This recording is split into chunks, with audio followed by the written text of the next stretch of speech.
వచ్చిన మీ అందరికీ యేసుక్రీస్తు నామంలో వందనాలు తెలియజేస్తున్నాను.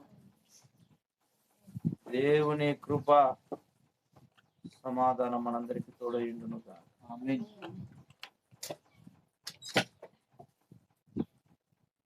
డోర్ తీయాలమ్మా.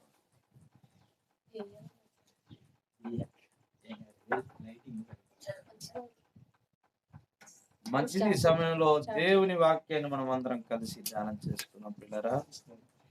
పరిశుద్ధ గ్రంథమైన నెహమ్యా గ్రంథంలో ఒక మాటను మనం ధ్యానం చేసుకున్నాం. నెహమ్యా గ్రంథము 4వ అధ్యాయం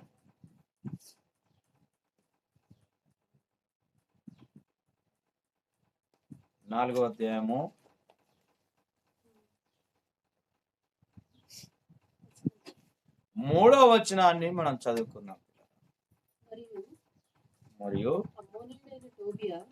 అమ్మోనీయుడైన టోబియా అతని యొద్ద నుండి వారు కట్టిన దానిపైకి ఒక ఎగిరినట్టయినా చాలు. ప్రార్థన చేసుకుందాం. పరిశుద్ధుడా, ప్రేమగల తండ్రి, మీకు వందనాలు, స్తోత్రాలు, స్తుతులు. గొప్ప దేవుడో, పరిశుద్ధుడో, చదివిన లేఖన భాగం నుంచి మా అందరితో మీరు మాట్లాడి మహిమ మీరు పొందమని యేసుక్రీస్తు నామములో అడిగి పొందుకొని మా పరమ తండ్రి. హల్లెలూయా. మంచిది ప్రియులారా. మరి నెహమ్యా గ్రంథాన్ని మనం అందరం కలిసి ధ్యానం చేస్తాం. కొద్దిగా కూర్చొని నెహమ్యా గ్రంథాన్ని మనం అందరం కలిసి ధ్యానం చేస్తున్నాం ప్రియులారా. మరి పడిపోయిన ప్రాకారాలను, పడిపోయిన మందిరాన్ని మరలా నెహమ్యా చెప్పండి నిలబెడుతున్నా.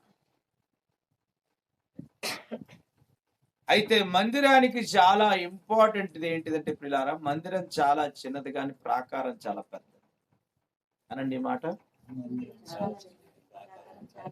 పెద్దది కాబట్టి ప్రాకారము చాలా ఇంపార్టెంట్ మందిరానికి. గుర్తుపెట్టుకోండి, దేనికైనా ప్రాకారము లేకపోతే ఇబ్బంది. అది చేనే కావచ్చు, మన ఇంటికి కడుతున్న గోడే కావచ్చు పిల్లరా, అది భౌతికంగా కట్టిన మందిరం కావచ్చు, మన దేహం అనే దేవాలయానికి కూడా ఒక ప్రాకారము ఉండాలి. ఆమేన్ అన్నమాట. ఈ ప్రాకారం చాలా ఇంపార్టెంట్. నెహమ్యా 52 రోజుల్లో కట్టింది ఏంటిదండి? పడిపోయిన ప్రాకారాలను ఎన్ని రోజుల్లో కట్టాడు? హల్లెలూయా. కాబట్టి ఇప్పుడు ఈ ప్రాకారం గురించి టోబియా ఒక మాట అంటున్నాడు. ఏమంటున్నాడు? టోబియా ఏమంటున్నాడండి? ఒక నక్క ఎగిరినట్టయినా వారి రాతి గోడ పడిపోను. నిజంగా పడిపోయేది నక్క ఎక్కంగానే రాతి గోడ ఏంటంటే ప్రాకారం ఏమైపోదట? పడిపోద్దా? నిజంగా పడిపోతున్నాయి చాలా ప్రాకారాలు. నక్కలు ఎక్కితే పడిపోయే ప్రాకారాలు చాలా ఉన్నాయి. అదేంటో తెలుసు. నక్కలు ఎక్కితే పడిపోయే ప్రాకారాలు చాలా ఉన్నాయి. ఆ నక్క ఏంటి, ఈ ప్రాకారం ఏంటిదని రెండు మనం తెలుసుకోగలిగితే ఈరోజు మన ఆత్మీయ జీవితం బహుబలముగా ఉండబోతుంది. గట్టిగా చెప్పబడి దేవునికి స్తోత్రాలు. ఏమండి, ఈరోజు భౌతికంగా కనపడే ప్రాకారమేనేమో రాళ్లతో కడుతున్నారు. ఏంటిది చెప్పండి? ఇప్పుడు దేవుని సంఘము, దేవుని మందిరం మనమే. మన చుట్టూ కూడా ఏముండాలి చెప్పండి? ఇప్పుడు ప్రాకారం. మందిరము దేనితో కట్టింది? రాళ్లతోనే కట్టింది. మందిరం కూడా అది దేనితో కట్టింది? సజీవమైన రాళ్లతో. చెప్పండి, మందిరాన్ని దేనితో కడతారు?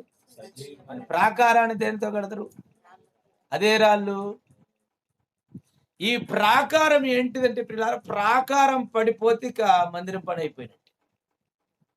ప్రాకారం పడిపోతే శత్రువు ముందు దేన్ని కూలగొట్టుకొని వస్తాడు చెప్పండి? దేన్ని కూలగొట్టుకొని వస్తాడండి? గోడనే. అందుకని పడగొట్టజాలని ప్రాకారముగా దేవుడు నిన్ను చేస్తాడు. ఆమేన్. ఏంటిది పడగొట్టజాలని ప్రాకారం అంటే ప్రియులారా, గుర్తుపెట్టుకోండి, మందిరానికి ప్రాకారము ఏంటిదంటే, మందిరానికి ప్రాకారము పరిశుద్ధతే ప్రాకారం. గట్టిగా చప్పట్లు కొట్టి దేవునికి స్తోత్రాలు. ప్రార్థనా జీవితం ప్రాకారం కాదండి, గుర్తుపెట్టుకోండి. పరిశుద్ధత ప్రాకారం. పరిశుద్ధత పడిపోతే అన్ని పడిపోతాయి, ఇక మిగతాది ఏముండదు. నువ్వు పరిశుద్ధత లేని వారు కూడా ప్రార్థన చేసేటోళ్ళు ఎంతోమంది ఉన్నారు. పరిశుద్ధత లేని వారు పాటలు పాడేటోళ్ళు ఉన్నారు, కానీ కార్యాలు మాత్రం జరగవు. మందిరములో మహిమ ఉండదు. మందిరంలో ఎలాగ చెప్పగలమంటే ప్రియులారా చూడండి, ప్రకటనా గ్రంథము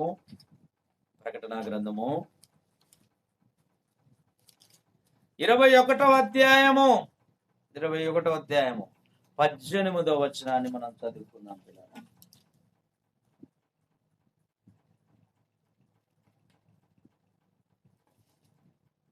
ప్రకటనా గ్రంథం 21వ అధ్యాయం 18వ వచనం. ఆ పట్టణము ప్రాకారము సూర్యకాంతములతో కట్టబడినట్టు. ఏ పట్టణం ఇది? పరలోకపు దేవాలయపు పట్టణం. నూతన యెరూషలేము అనే పట్టణపు ప్రాకారం. దిగి వస్తున్న యెరూషలేము ప్రాకారం దేంతో కట్టబడిందట? సూర్యకాంతములతో. అనండి, సూర్యకాంతం అంటే ఏంటిది? సూర్యుడు అంటే ఏమైనాడు? వెలుగై ఉన్నాడు. దేవుడు వెలుగును వస్త్రముగా అంటే ఏంటిది? వెలుగు దేనికి సాదృశ్యం? పరిశుద్ధత. అంటే ప్రాకారం అంటే ఏంటిదండి? ఇప్పుడు పరిశుద్ధత. ఆమేన్. పరిశుద్ధత లేకుండా అస్సలు నేను అంటున్నాను దేవాలయము నిలబడదు. దేవాలయము నిలబడదు. అందుకనే మనం పరిశుద్ధత ఎలాగ కాపాడుకోవాలి ఈరోజు అనే విషయాన్ని మనం ధ్యానం చేద్దాం. మరి ఈ ప్రాకారం మీదకి ఏమెక్కితే పడిపోద్దట అంటున్నాడు టోబియా. ఈ నక్క ఏంటిది? ఆలోచన. వీడు గుంట నక్కర అంట.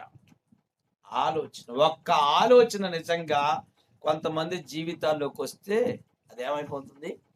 ప్రాకారం పడిపోతుంది. ఇక ప్రాకారం పడిపోయిందంటే దేవాలయం పడిపోయినట్టే. ఇక ప్రాకారం కూలగొట్టారంటే పిల్లరా, ఎందుకంటే బలమైన ప్రాకారాలు. ఆ ప్రాకారాలు ఎత్తు ఎంత ఉందంటే చాలా ఎత్తైన ప్రాకారాలు. అంటే అంత మన దేవుడు ఎంత గొప్ప దేవుడు! సమీపించరాని తేజస్సులో వసించుచు. అంటే అంత పరిశుద్ధత, వివరించలేని పరిశుద్ధత. అంటే అసలు పడగొట్టజాలని పరిశుద్ధతను ఏం పడగొడుతున్నాయంటే, నక్కలు ఎలాగ పడగొడుతున్నాయంటే, మానవ జీవితాల్లో నక్క అనేది ఏంటిదంటే ఒక ఆలోచనకు సాదృశ్యం. దుష్టుడి కలగజేసే ఆలోచన ఏం చేస్తుందంటే, ప్రాకారాన్ని ఒక నక్క ఎలాగ పడగొట్టగలుగుతుందంటే, నిజంగా పరిశుద్ధత లేని ప్రాకారాలు ఉంటాయి కొంతమందికి. పరిశుద్ధత కూడా ఎలాగ ఉంటుందంటే నామమాత్రంగా ఉంటుంది. మందిరం ఉంటుంది కానీ పరిశుద్ధత వారి జీవితాల్లో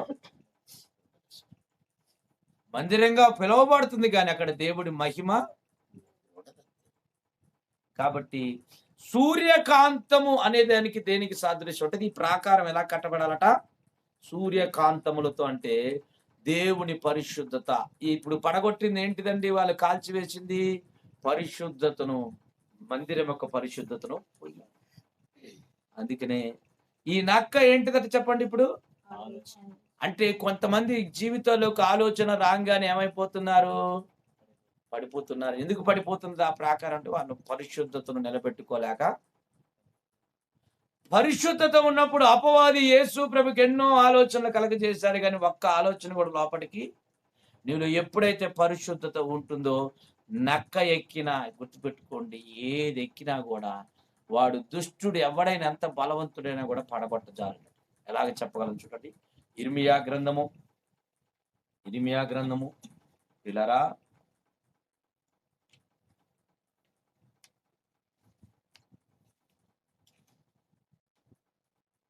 15వ అధ్యాయము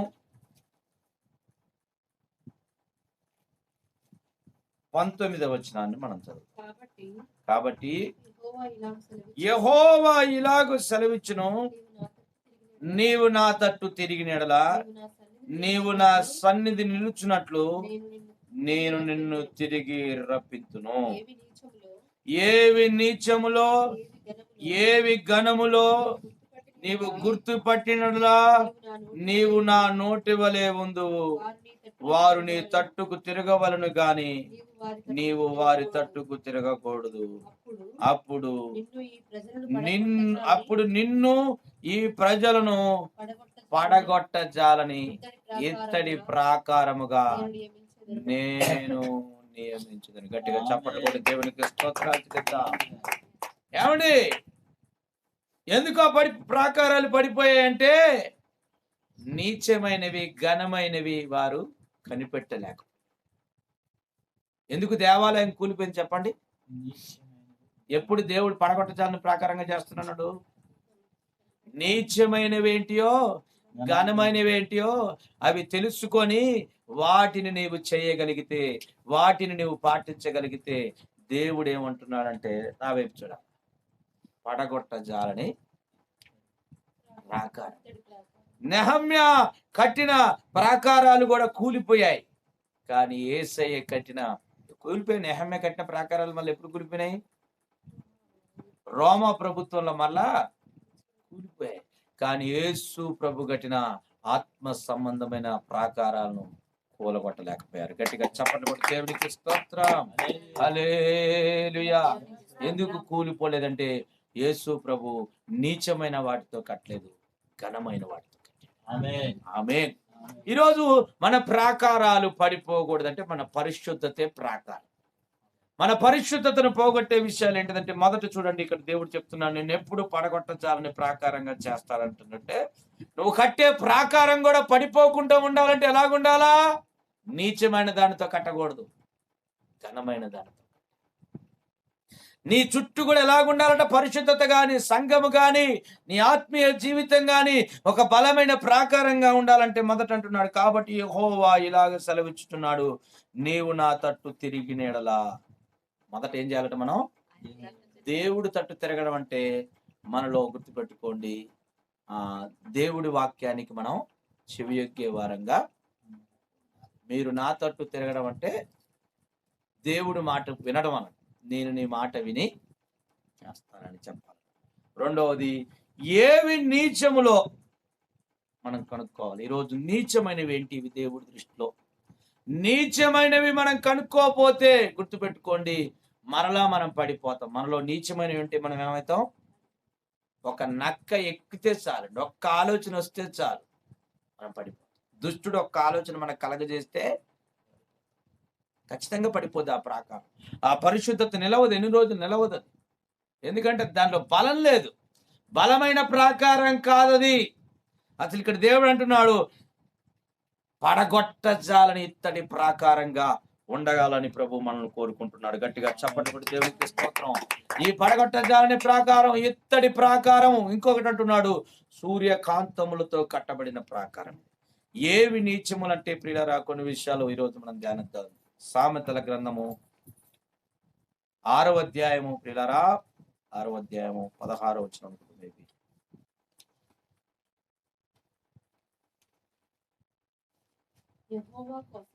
చూడండి, 6వ అధ్యాయం సామెతల గ్రంథం 6వ అధ్యాయం 16వ వచనం. యెహోవాకు అసహ్యములైనవి 6 గలవు. అసహ్యం అంటే ఏంటిది?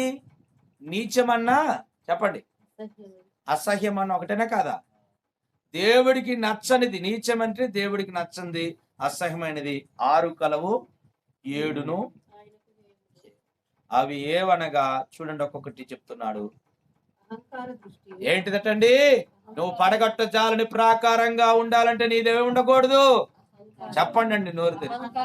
అహంకార దృష్టి, ఎదుటి వాడిని తక్కువగా చూసే దృష్టి ఉండకూడదు. నీ కులాన్ని బట్టో, నీకున్న అందాన్ని బట్టో, నీకున్న జ్ఞానాన్ని బట్టో అవతల వాడిని తక్కువగా చూసే దృష్టి నీలో ఎప్పుడైతే మొదలవుతుందో, నువ్వు ఒక్క ఆలోచన గాని, ఒక చిన్న సమస్య గాని, ఒక ఇబ్బంది గాని ఏది వచ్చినా పడిపోతావు. నువ్వు అంతే, నిలబడలేవు. నువ్వు అసలు నీచమేంటిదో నువ్వు కనుక్కోవాలంటున్నాడు దేవుడు ఈరోజు. అసలు నువ్వు అసలు నిన్ను ఎవ్వరు పడగొట్టలేరు. అసలు వాడు టోబియో కావచ్చు, సన్బల్లట్టు కావచ్చు, వాడి సమూహం కావచ్చు, ప్రధానులు కావచ్చు, అధికారులు కావచ్చు, లోకనాథులు కావచ్చు, దురాత్మలు కావచ్చు, పసర పురుగులు కావచ్చు, గొంగర పురుగులు కావచ్చు, మిడతలు కావచ్చు, చీడ పురుగులు. అక్కడ 4 ఇక్కడ 4. ఎక్కడ 4? పసర పురుగులు, గొంగర పురుగులు, మిడతలు, చీడ పురుగులు. అధికారులు, ప్రధానులు, లోకనాథులు, దురాత్మ సమూహం. ఆ 4 ఈ 4 సరిపోయి. అంటే మన ఆత్మీయ జీవితాన్ని కానీ మనం ఏం చేస్తున్నవి? ఇవి నాశనం చేస్తున్నాయి.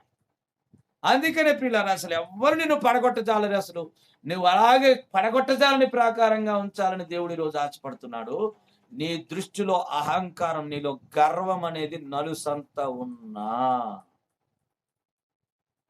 నువ్వు పడిపోతావని దేవుడు ఈరోజు నీతో మాట్లాడు. నువ్వు నిలవలేవు, నీ ఆత్మీయ జీవితం నిలదు, నీ ప్రార్థనా జీవితం నిలవదు. అసలు ఎప్పటికైనా ఒక నక్కొచ్చి ఎక్కితే అంటే ఒక ఆలోచన కావచ్చు, దుష్టుడి కలగజేసే ఆటంకం కావచ్చు, ఒక్కటే నక్క వచ్చినా కూడా అంటే అంత బలహీనంగా ఉంటావని అర్థం. అంత బలహీనంగా ఏముందట నీలో, ఏముండకూడదట, నువ్వు పడగొట్టజాలని ప్రాకారంగా, అది దేవుని సంఘములో నువ్వు ఒక ప్రాకారంగా ఉండాలన్నా గుర్తుపెట్టుకో. నీ ఆత్మీయ జీవితం పడగొట్టజాలని ఒక ప్రాకారంగా ఉండాలన్నా కూడా నీలో అహంకారం అనేది ఉండకూడదు. మాటలో గాని, దృష్టిలో గాని అసలు గర్వం అనేది మనలో ఉంటే ఇది దేవుడికి నీచమైనది అన్న. ఇది దేవుడి దృష్టిలో నీచమైనది. ఇది నువ్వు కనుక్కొని దాన్ని నీ సంఘములో నుండి గాని, నీలో నుండి గాని తీసివేసుకోగలిగితే గుర్తుపెట్టుకో, ఇక నిన్ను ఎవ్వరు పడగొట్టజాలని దేవుడు మాట్లాడుతున్నాడు. దేవునికి స్తోత్రం. మొదటి మాట అహంకారం. రెండోది కళ్ళలాడు నాలుకయు. ఈ నాలుక నుంచి అబద్ధం ఎంత మాత్రం రాకూడదు, కొండాలు చెప్పకూడదు. ఈ నాలుకతో అండి, ఈ నాలుకతో ఏం చెప్పకూడదట, అబద్ధాలు చెప్పకూడదు, కొండాలు చెప్పకూడదు, బూతు మాటలు ఆడకూడదు, అల్లరితో కూడిన ఆటపాటలు ఎంత మాత్రం సరస్వక్తులు ఈ నాలుక మీదకి చెప్పండి రాకూడదు. ఇది రెండోది, ఇది నీచమైంది. కళ్ళల్లాడు నాలుకున్న వారు గాని, అహంకార దృష్టి కలిగి వారు గాని, అబద్ధాలు ఆడేవారు గాని, బూతులు మాట్లాడేవారు గాని, ఎంత మాత్రం సరసోక్తులు కుళ్ళు జోకులు వేసేవారు గాని వారి ఆత్మీయ జీవితం పడిపోతే వారు నిలవలేరు, వారు కాల్చబడతారు. వారి గుమ్మాలు కావచ్చు, వారి ఆత్మీయ జీవితం కావచ్చు, అది దేవాలయముగా కట్టబడినా కూడా గుర్తుపెట్టుకోండి, ఇలాంటి పరిస్థితి మరలా ఒకవేళ మన జీవితంలోకి అపవాదిగాడు కలగజేసినప్పుడు మనం కళ్ళల్లాడు నాలుకయు నిరపరాధులను చంపు చేతులు. నిరపరాధులు అంటే చాలా మంది వాళ్ళు అపరాధం. యేసు ప్రభు ఎవరు? ఎంత మాత్రం గుర్తుపెట్టుకోండి, నిరపరాధిగా ఉన్నవాడిని మనం అంత మాత్రం చంపకూడదు. మన మాటలతో కత్తి పోటు వంటి వాళ్ళు ఏ అపరాధం లేకపోయినా చాలా మంది నిరపరాధుల రక్తాన్ని వారికి తీర్పున్నది. ఎప్పుడైనా గుర్తుపెట్టుకోడు, ఒక వ్యక్తిని తొందరపడి నిందమాపకూడదు. కీర్తన గ్రంథం 15వ అధ్యాయంలో ఏమంటాడండి చూడండి. ఈ మా యెహోవా 15వ అధ్యాయంలో కీర్తనలు 15 కీర్తనలు 15 ఏం మాట చదువుతారంటే 5వ వచనం. మన ఇది 3వ వచనం. అట్టివాడు నాలుకతో తన చెలికానికి కీడ్చెడు, తన పొరుగు వాని మీద నింద అంటే లేని దాన్ని ఎంత మాత్రం పుట్టించడు. అట్లాంటి వాడు పుట్టిస్తున్నాడంటే గుర్తుపెట్టుకో, పుట్టిస్తున్నాం మనం అంటే గుర్తుపెట్టుకోండి, మనం ఎంత మాత్రం ఒక నక్కెక్కినా కూడా ఈ ప్రాకారం నీ పరిశుద్ధత కూలిపోతే నువ్వు ఎంత కాపాడుకున్నా కూడా ఇట్లాంటివి నీలో ఉంటే ఒక సమయం ఉంటుంది. ఆ సమయంలో నక్క వస్తుంది. అన్ని సమయంలో నక్క ఒకటి ఏదో సమయంలో వచ్చినప్పుడు ఎక్కినప్పుడు ఏమైపోద్ది, కూలిపోతా. అందుకని నిరపరాధులను చంపు చేతులను దేవుడికి నచ్చవు. ఏ వ్యక్తి అయినా నిరపరాధి అయితే అతను మాటలతో చాలా మంది అపరాధం లేకపోయినా ఉత్తి పుణ్యానికి ఏమంటా ఉంటారండి, మాటలతో చంపేస్తాం. అట్లాంటివి దేవుడికి నచ్చవు, నీచమైనట. తర్వాత దుర్యాలోచనలు యోచించు హృదయము, నీచమైనది దేవుడికి. ఇది నీ హృదయంలోంచి చెడ్డ ఆలోచనలు వస్తున్నాయా, ఎదుటివాడిని నాశనం చేయాలని, ఎదుటివాడిని గుంజుకోవాలని నీ హృదయంలో చెడ్డ చూపులు, చెడ్డ తలంపులు వస్తున్నాయా, గుర్తుపెట్టుకుని దేవుడికి నచ్చని. ఒకవేళ మనలో, నీలో, నాలో ఇది ఉంటే ప్రియులారా గుర్తుపెట్టుకోండి, నక్కెక్కితే పడిపోద్ది. ఒక్క ఆలోచనకైనా నీ ఆత్మీయ జీవితం, నీ ప్రాకారం, నీ పరిశుద్ధత పడిపోద్ది ఒకరోజు. ఇప్పుడు పరిశుద్ధంగానే ఉండాము, ఒక నక్క ఎక్కే సమయం ఉంటుంది. ఇలాంటివి నీలో ఉంటే, నువ్వు తీసివేసుకుంటే, ఇక ఎన్నడు దేవుడు నిన్ను పడగొట్టజాలని ప్రాకారంగా చేయబోతున్నాడు. నీ పరిశుద్ధతను ఎవరు పడగొట్టలేరు, నిన్నెవరు టచ్ చేయలేరు. వారు టోబియా కావచ్చు, గొల్లియాతు కావచ్చు, ప్రధానులు కావచ్చు, అధికారులు కావచ్చు, దురాత్మ సమూహాలు కావచ్చు. నీ ఆలోచనలు ఎలాగున్నాయి, నీ హృదయం ఎలాగున్నది, ఒకసారి ఆలోచించు. దేవుడు నిన్ను పడగొట్టజాలని ప్రాకారంగా చేయాలనుకుంటున్నాడు. అసలు నేను ఎవరు పడగొట్టజాలని ఒక ప్రాకారంగా చేయాలంటే నీచమైనది ఏంటిదో కనిపెట్టాలట. మరి దాంతో పాటు ఉంటున్నాడు, దేవుడు నోరుగానే ఉండబోతున్నాడు. నిరపరాధ చంపు చేపుతులు, దుర్యాలోచనలు అంటే చెడ్డ ఆలోచనలు వస్తా ఉంటాయి. కాబట్టి చెడ్డ ఆలోచనలు అంటే ఆహాబు ఏం చేశాడు చెప్పండి? యెజబెల్ ఏం చేసింది? నాబాలు ద్రాక్ష తోట అన్యాయంగా గుంజుకుంది. నాబోతు ద్రాక్ష తోటను అన్యాయంగా గుంజుకుంది. పొరుగువాడి ఆస్తినైన దేనిని మనం ఏం చేట ఆశించితే దురయాలోచన. నీది నీకుంటే చాలు. పొరుగువాడి భార్యనైనా, పొరుగువాడి ఆస్తినైనా, పొరుగువాడి స్థలాన్నైనా దేని మనం ఆశించినా కూడా గుర్తుపెట్టుకోండి, ఆజ్ఞ అతిక్రమము పాపము. అందుకే దుర్యాలోచన యోచించు హృదయము, కీడు చేయటకు త్వరపడి పరిగెత్తు పాదాలు. నువ్వు ఒక వ్యక్తికి మేలు చేయలేకపోయినా మాత్రం కానీ కీడు మాత్రం మేలే చేయాలి. నిజంగా అసలు మనం మేలు కూడా చేయాలి. అసలు కీడును పక్కకు పెట్టి మనం ఏం చేయాలా? మనం మేలు చేయకపోయినా పర్వాలేదు కదా, మేలు ఖచ్చితంగా చేయాల్సింది. దేవుని బిడ్డనట్టుడు నీకు ఎవరైనా కీడు చేస్తున్నా కూడా మనం ఏం చేయాలా? కొంతమందికి ఎవరైనా కీడు చేద్దామన్నా, ఒకరికి అన్యాయం చేద్దామన్నా గుర్తుపెట్టుకోని ఏం చేస్తామంటూ పరిగెత్తుతాం. మేలు చేద్దామంటే జనాలు రారు, కానీ కీడుకైతే ఏం చేస్తా ఉంటారు? గొడవలు పెట్టుకోవడానికి, తన్నుకోవడానికి, తిట్టుకోవడానికి, సినిమాలు చూడడానికి, సీరియల్ చూడడానికి, అన్నిటికీ పరిగెత్తుతారు. కానీ ప్రార్థనలు అంటే మాత్రం కీడు చేయడానికైతే, ఒకటి గుంజుకోవడానికి ఎక్కడైనా డబ్బులు వస్తున్నాయి అన్యాయం గంట పోతారు. కానీ ఒకటికి మనం సహాయం చేయాలంటే మాత్రం లోకం ఎట్టయిపోయిందండి. దొంగ సొమ్ము గుంజుకోవాలంటే పరిగెత్తుతారు, దొంగ సొమ్ము దోచుకోవాలంటే ఏం చేస్తుంది? పరిగెత్తుదు. వాడికి సహాయం చేయాలి, వాడి కష్టంలో ఉన్నాడంటే మేలు చేయడానికి రారు, కానీ కీడు చేయడానికి వచ్చే మంది. మంచి చేసేటోడు పక్షంగా నిలబడేటోడు ఒకడు, ఇద్దరు చెడు చేసేటోడు పక్షంగా నిలబడేటోడు వందల మంది ఉంటారు. అబద్ధానికి లోకంలో బలం ఎక్కువ, నీతికి బలం తక్కువ. కానీ నిలబడేది నీతే. గట్టిగా చప్పట్లు దేవునికి స్తోత్రాలు చెల్లిద్దాం. అలా యొక్క మనము మేలు చేయమంటుంది బైబిల్. మేలు ఎలాగ చేయాలట? మనం దేవుడు ఎంత మేలు చేస్తాడు మన పట్ల? వీడికి ఎంత మేలు చేసిన కృతజ్ఞత లేదని మనం విసిగిపోతాం, కానీ అలసిపోతాడు మేలు చేసిన. దేవుడు ఎంత మాత్రం మేలు చేయడంలో అలసిపోవట్లేదు. కీడు చేద్దామనుకున్నది కూడా ఉపవాస ప్రార్థన దేవుడు ఏం చేస్తున్నాడు? పశ్చాత్తాపడి కీడు చేయక మన పట్ల మేలే చేస్తున్నాడు. దేవుడికి మహిమ కలుగును గాక. అందుకని చాలా మంది పాదాలు కీడు చేయడానికి ఈ లోకంలో నిజంగా ఇప్పుడు నేను న్యూస్ వింటుంటే,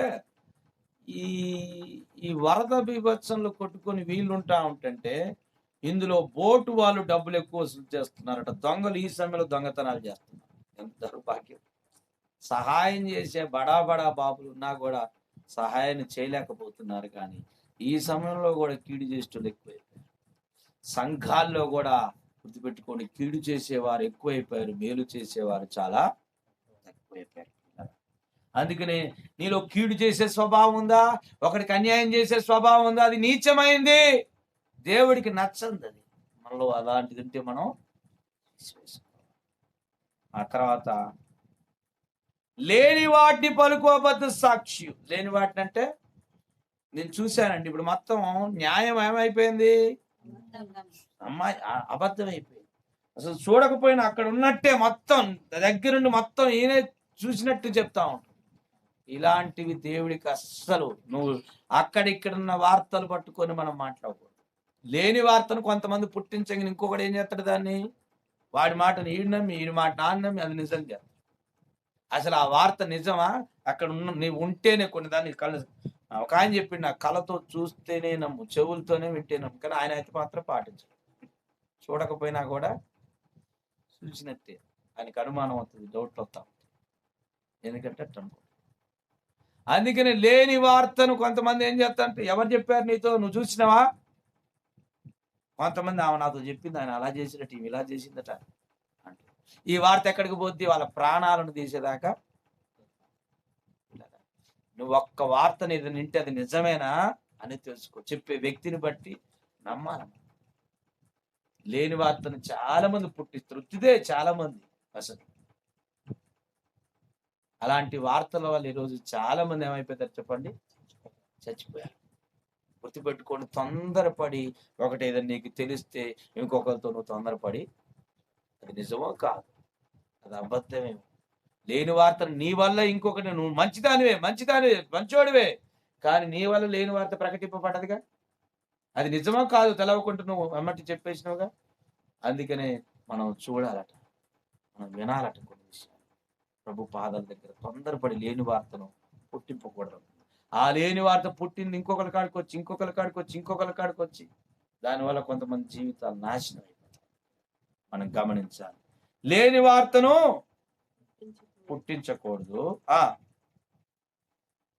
అన్నదమ్ముల్లో జగడములు పుట్టించువాడు. లేని వార్తను పుట్టించేటివి దేవుడికి పుట్టించేవారు ఎవరు? అసలు నువ్వు చూడని వాటిని వినని వాటిని కూడా చూసినట్టే విన్నట్టే కొద్దిగా ఏదో వాళ్ళు చెప్పగానే దానికి ఇంకాస్త కలిపి చెప్పేటోళ్ళు వచ్చిన మంది. అలాంటి తొందరపడి మనం అంత మాత్రం చేయకూడదు. అన్నదమ్ముల్లో జగడములు పుట్టించువాడు. చాలా మంది ఏం చేస్తా ఉంటారు, ఇప్పుడు భార్య భర్తల్లో కావచ్చు, అన్నదమ్ముల్లో కావచ్చు, కుటుంబాల్లో కావచ్చు, సంఘాల్లో కావచ్చు, గొడవలు పెట్టించే ఎంత మాత్రం నీ వల్ల గొడవ ఎంత మాత్రం నువ్వు సమాధానానికే ఆయన కర్త. సమాధానపరచు వారు ధనులు, వారు దేవుని కుమారులు. నీ వల్ల అన్నదమ్ముల్లో, సంఘ సభ్యుల్లో కావచ్చు, సభ్యురాల్లో కావచ్చు, కుటుంబాల్లో కావచ్చు గొడవలు అవుతున్నాయి నీ వల్ల అంటే అది నీచమైంది. ఆ స్వభావం అన్నంత మాత్రం కూడదు. అన్నదమ్ములు జగడములు పుట్టించువాడును. ఎన్నొచ్చినాయండి ఇప్పుడు మొత్తానికి? ఇవి నీచమైనవి అంటున్నాడు. ఏంటి అంటే ఇవన్నీ ఇవి నీలో ఏమన్నా ఉన్నదా, కొద్దిగా నలుసంతున్నా కూడా నష్టమేనండి. ఉండకూడదు.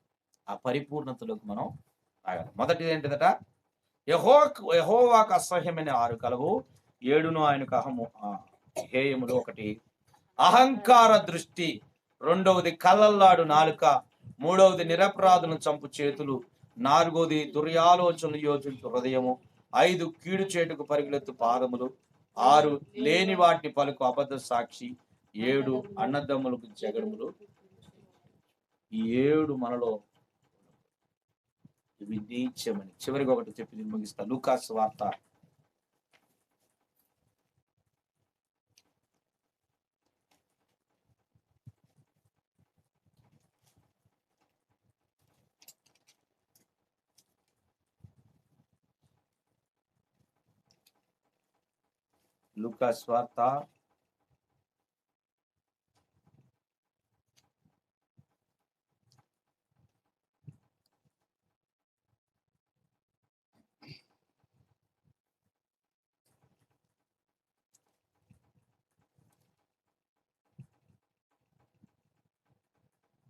18వ అధ్యాయం.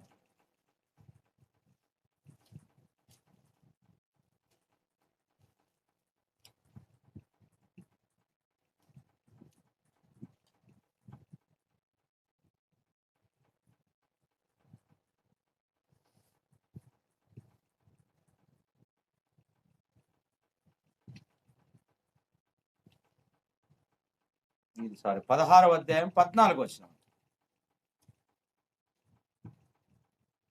ధనాపేక్ష గల పరిసయ్యులు ఈ మాటలన్నీ విని ఆయనను అపహసించుచుండగా ఆయన, మీరు మనుషుల ఎదుట నీతిమంతులను అనిపించుకొనువారు గాని దేవుడు మీ హృదయములను ఎరుగును.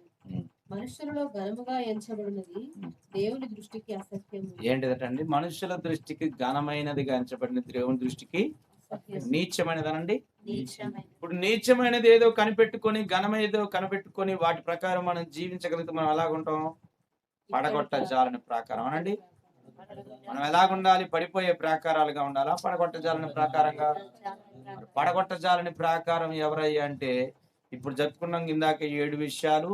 ఇంకొకటి 8వ విషయం దేవుడు అంటున్నాడు, మనుషుల దృష్టిలో ఘనమైనది డబ్బు, కానీ దేవుడి దృష్టిలో అది చాలా నీచమైనది. దానికి దేవుడి దృష్టిలో విలువే లేదు. ఎవడైతే దేవుడి డబ్బుకి విలువిస్తాడో వాడి దేవుడి దృష్టిలో నీచుడు.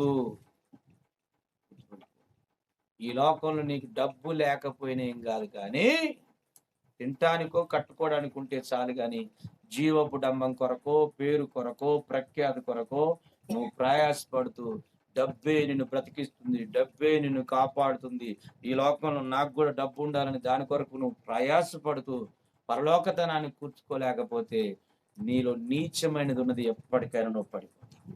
ఎప్పటికైనా నీ ఆత్మీయ జీవితం పడిపోతుంది.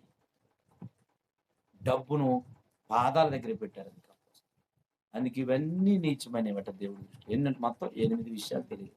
ఈ 8 నిజంగా మన జీవితంలో మనం లేకుండా ఉంటే కాదు, ఇవి ఏముండాలి? 8 మనలో ఈ నీచమని మనలో ఉండకుండా ఉంటే మనల్ని ఎవ్వరు పడగొట్టలేరు.